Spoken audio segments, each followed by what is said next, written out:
And now, it's time for another Dice Tower review with Tom Vasel.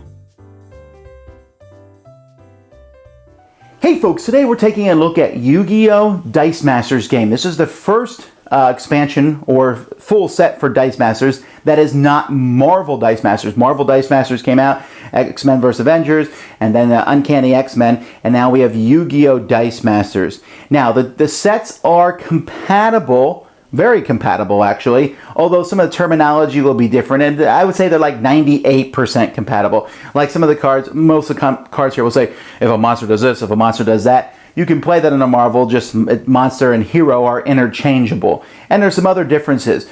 One of the differences I noticed is when I bought the starter pack for Yu-Gi-Oh! There's only one card for each of the dice that are included, while in the Marvel ones, there was 3 cards. And there's also something with serial numbers that I'll show you later on. So there's actually fewer cards in the starter set. There's fewer dice in the Yu-Gi-Oh! Set overall. I opened a gravity feed of the dice, and I got all the cards except 18 out of the set. I got one of the super rares, so I was missing 3 super rares and then some other rares. But enough to play, plenty to play with from the set, and lots of different things to look at. And so I'm going to be looking at this as kind of, how do these cards work? I'm looking at it as an expansion for the Dice Master set. I'm not really looking at it as a standalone. I apologize, I'm not a fan of Yu-Gi-Oh! I don't know much about that universe, so I don't know anything about these characters. I'm only going based on their special abilities. But some of the special abilities are cool. Here, let me show you.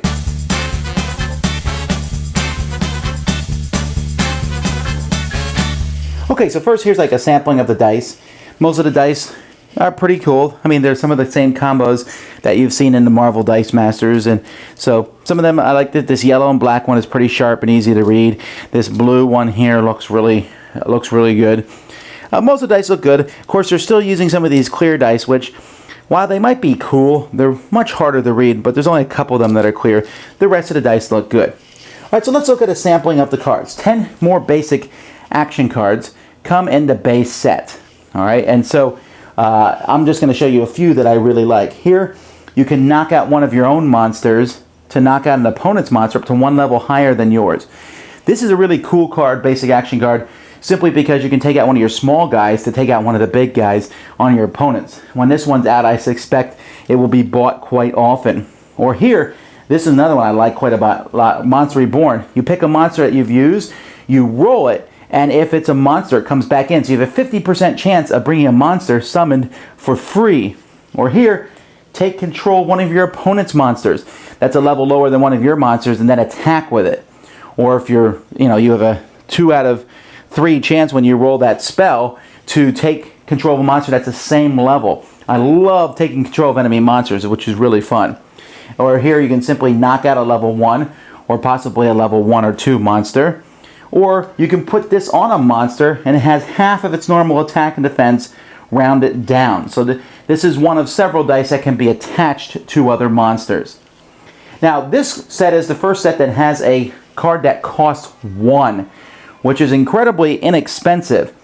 I am a little concerned maybe about balance issues, because there are actually a lot of cards in this set that I've gotten that have blank sides, like this Injection Fairy Lily. Her highest side is a 144, and this Man-Eating Bug, his highest side is a 254, so he costs more to put out. So I can see some of the differences between these characters, but this guy costs 2, and he's a 124. So why would I ever use Marshmallow guy over the guys with the fists? And the only thing I can think of is that maybe you want shields, and there are more cards that attack the fist people. I'm sure they have this worked out, but it is interesting to see just how many blank, basically generic cards are in this set. There's some cards in this set where you can only have one of them on the table. This is one of the dragons. When you summon, choose an opposing monster and roll it. If it does not roll a monster face, move it to the prep area. So when using this die, and this is one of the dice I liked, by the way, and you can see how powerful it can be, an 8-10, but there's only one of those. And this is one of the dragons in the game. The other dragons either have 1 or 2. This one only can have 2. The Blue Eyes White Dragon only has 2. Or Silver the Sky Dragon, who has no really big thing, but he has a global thing, but he can only have 1 of those out there. The Silver Dragon is also an Egyptian god. That's one of the symbols that's in this game. There's a few symbols. And then there's cards that specifically reference dragons, like here, the Dragon Butcher. This guy can't be blocked by people who are dragons. While this guy is the Dragon Protector. Your monsters with dragon cannot be the target of opposing action dice or abilities, so he has a chance of protecting your dragons. There's some other cool cards. This is one of my favorite cards. Very simple card. A Mystic Elf. When you summon it, you gain 1 life, which is kind of nice. There's also some cool special abilities. Here's that affect sidekicks. Sidekicks can be really annoying. Here's a Trap Hole, which just knocks out all the sidekicks from both players. So you know you have this in your deck, so you start relying so much on sidekicks and take out your opponents. Or here, when summon, your opponent's sidekicks don't do any damage this turn. This guy can't be blocked by sidekicks. This guy, when he's summoned, knocks out up the 2 opposing sidekicks. Here, when this guy attacks, you knock out all the sidekicks of both players. So there's some interesting things here. Sidekicks were becoming a very strong strategy in the original game. Here, they're still a strong strategy. They're great things to block your opponent with, but there's cards that will affect them. There's a couple cards in this set that cost 8. Here's a very powerful one. When this monster is active, your opponent cannot re-roll dice. They can pay 2 life to cancel this effect, but still. And then his highest strength is a 9/9. He's another Egyptian god. And here's one that deals with him. When this monster attacks, spin down all monsters except Egyptian gods 1 level. This is an interesting character here, the Dark Magician. When she's active at the beginning of each turn, you can lose a life and draw an extra die. Or she can pay 2 life here and roll 2 dice, so she hurts you a little bit for extra bonuses and benefits.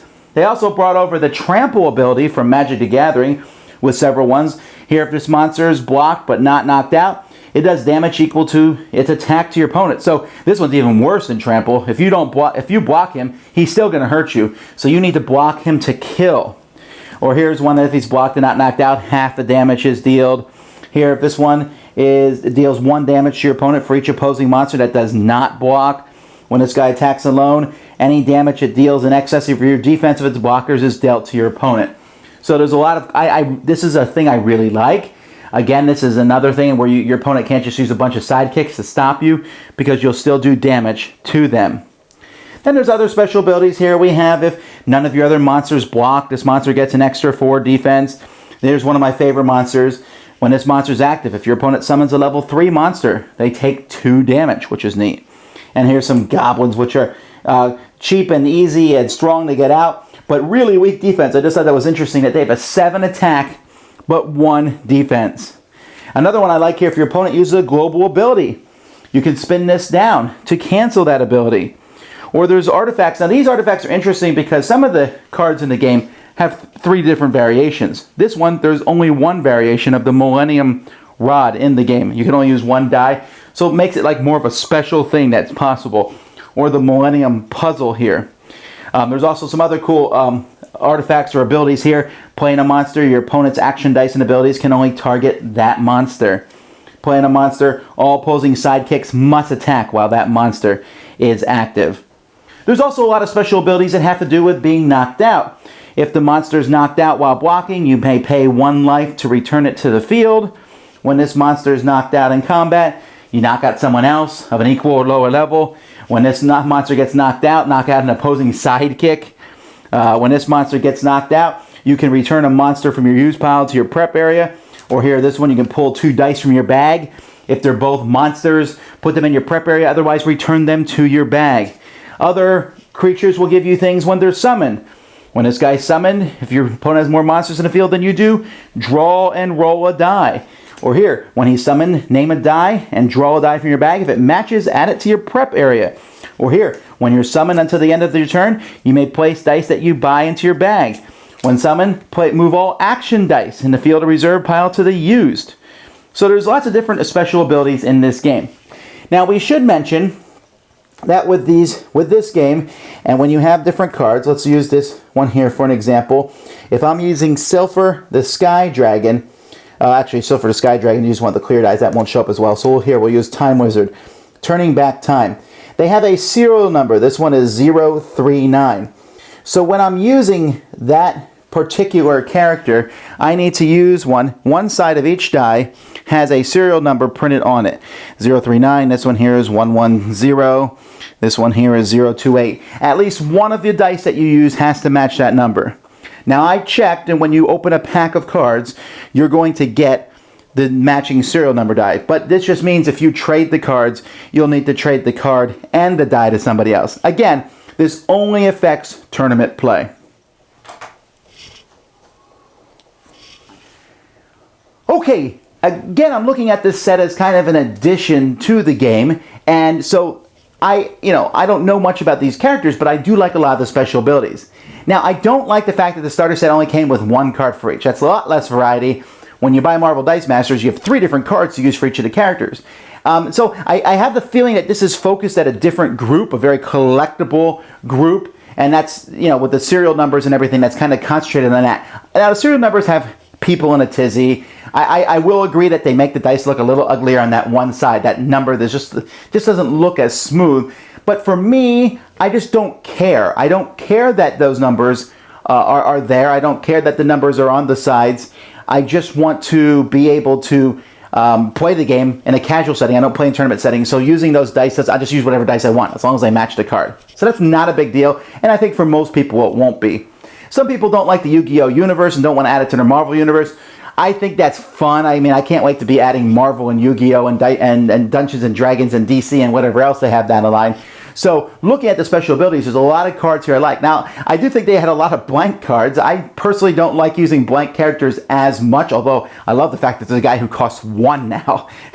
He'll be in a lot of my decks. But I love the basic action cards. You will definitely see some of those showing up in when I play, and a lot of the characters I like. I think it's interesting. None of the dice in the set need more than 4 dice, which is something they started doing in Uncanny X-Men. And in the Gravity box that I opened, I got almost every card. I was missing 18 cards. I got 1 super rare, and I was missing 3 super rares and some of the rares, but I got all the dice I needed in 1 Gravity pack. So I have plenty of options to pick from when playing Yu-Gi-Oh! And so the whole thing just, it's kind of a cool expansion. I showed you the cards. I like a lot of the cards. The ones I'm not interested in, no big deal, but you will be seeing me play Sabretooth mixed with Time Wizard and Marshmallow and the Summoned Skull and the Winged Dragon of Ra. So the sets don't completely mesh as well as you might want them to, but I think good enough, and they make the cards the same style back. So I think as time progresses, you will find that this will probably be my least favorite of the sets because the theme doesn't do anything for me, and there's the fewest cards, and there's a few more restrictions on the cards, but the basic action cards I like quite a bit. There's a lot of special cool characters in here that I'm going to be using and adding to my decks, and so I have no problem integrating this. And if you don't worry about that sort of thing and just want to mix stuff together, you will like this. If you're looking for just a set on its own, again, this will be fine. Dice Masters is a great system, and this works well as long as you don't let the serial number thing bother you. And if that does bother you, then don't get this set and just get one of the other sets that's coming out the line. Everything else appears to be the same quality, and folks, it's really more Dice Master goodness. Yes! Thanks so much for watching the Dice Tower videos. Find more great videos and reviews, as well as our top-rated audio podcast at Dicetower.com. You can also find other great shows at Dicetowernetwork.com. I'm Eric Summerer, and you've been watching The Dice Tower. The Dice Tower is sponsored by Cool Stuff Inc., where you can find great games for great prices. Cool stuff in stock. Check them out at CoolStuffInc.com. Shut the door! Shut the door! Shut the door! Dear?